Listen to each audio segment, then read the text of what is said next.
Okay. All right, Dwight Giles. Is that correct, Dwight? Yes. And where are you from, Dwight? Vallejo. And were you historically working at Mare Island? Yes, I worked there about 6 years.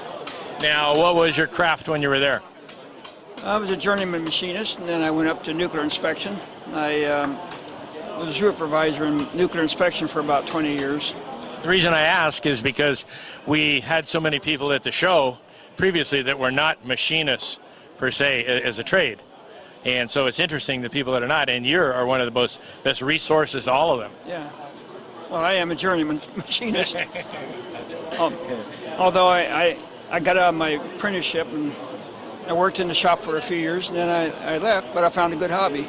But I find it interesting that, especially in the club, if there's something, heating some rings or whatever that you guys all share, something that you've actually found, which isn't, it's almost like a trial and error that you have always learned to teach other people. Well, I don't know. I don't keep any secrets. If you want to know something about machining, I'll tell you. Well, that's what I'm saying. Some people, machinists are not that way. They get a trade secret and they want to guard it with their life. Now, these are yours here. Yes. Okay. Can you tell me about them?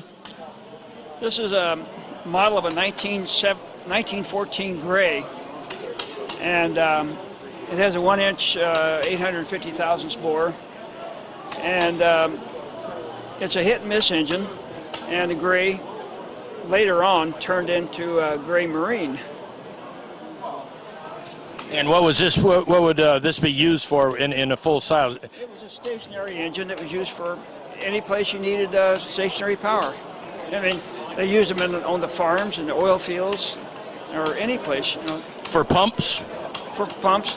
They were not used for producing electricity, though, because they're hit and miss. They speed up, and then they slow down. Because if you used them for a generator, then the light would be flickering up and down all the time. So basically, the hit and miss gets the flywheel turning, so you have inertia. Yeah, well, the hit and miss means it's got a governor on it, and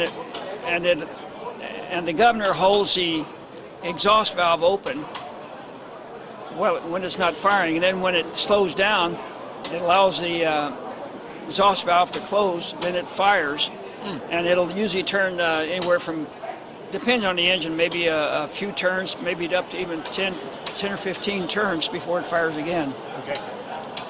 And how about this one? That is a Panther Pup, which you can buy castings for. I don't know if you can still buy them or not, but I built the engine, and I got sort of not too happy with it, and I put it away on the shelf for 6 months or a year or so, and then I finally got it down, and I finished it. So the cylinders on this one are my own design, and so it turned out to be a good running engine. It runs very well. It's a 1-inch bore and a 1-inch stroke. Oh, and can we fire that?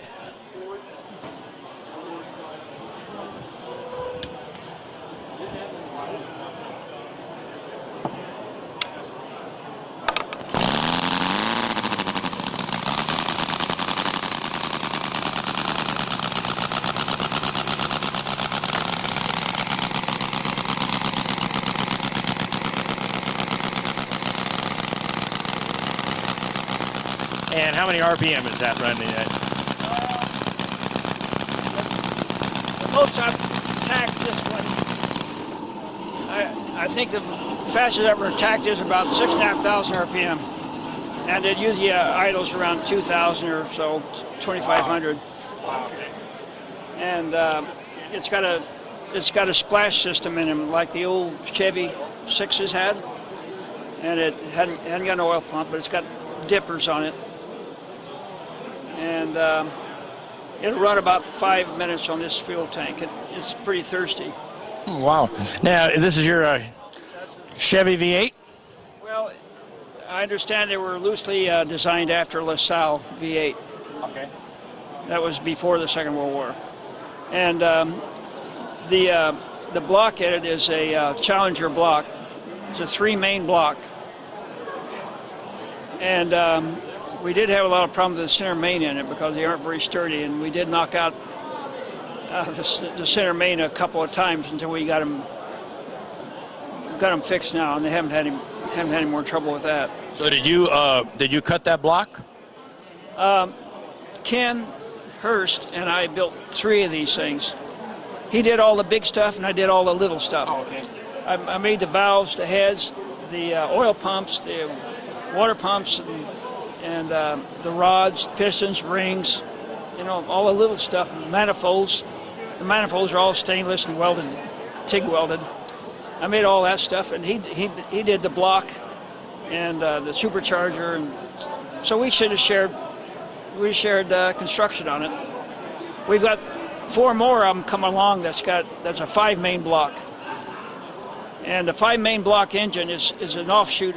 This is an offshoot of the new V8s we're doing with 5 mains in them. Now, how long did this take you to build this? It was about 14 months from the start to finish for 3 engines. Production? No, well, I don't know.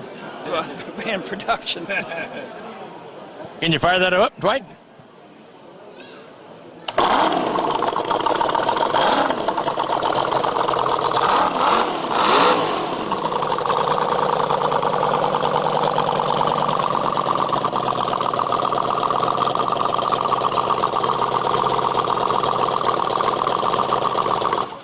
Now, what's the temperature run on that? Well, if you run it a long time, it gets up pretty warm. It'll probably get up to 160, 180 degrees. But we never have worked them, and I've never run a whole tank out. I just run them short periods like this. Right.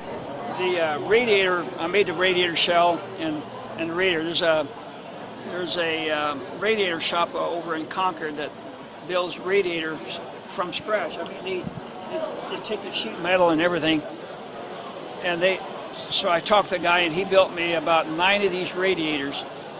And these are shells. The shells are what were come off the shelf. He gets big sheets of shell. Yeah.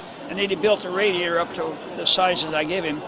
Then after you get the radiator back, then you have to make all the fittings and install the fittings and make the mounts and all that sort of stuff. So you guys are all set for July is going to be your main show? Yeah, July, I think, was it 10th and 11th? All right, July 10th and 11th here in Vallejo will be the yearly Bay Area Engine Model Club show. Right. We'll probably have about 200, 250 engines there, and we're also going to have the fastest Indian. Yeah, the fastest Indian motorcycle that is going to be there. Yep. And a model with it. Correct. All right, it's Dwight Giles at the NorCal Racing Expo in Vallejo.